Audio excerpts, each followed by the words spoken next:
Doktor Sõõru, andke palun meie vaatajale oma laia kogemuste ja teadmiste pagasile toetudes 3 kõige tähtsamat soovitust, mida ta saaks igapäevaselt järgida, et sammuda saabuvale kevadele vastu sügavama une ja kergema kehakaaluga. Und tuleb väärtustada, see on teil oma hea tervise ja heaolu nimel.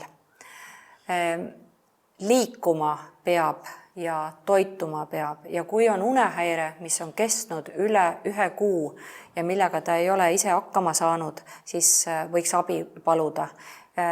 Eestis on küllalt spetsialiste, kes suudavad teid aidata.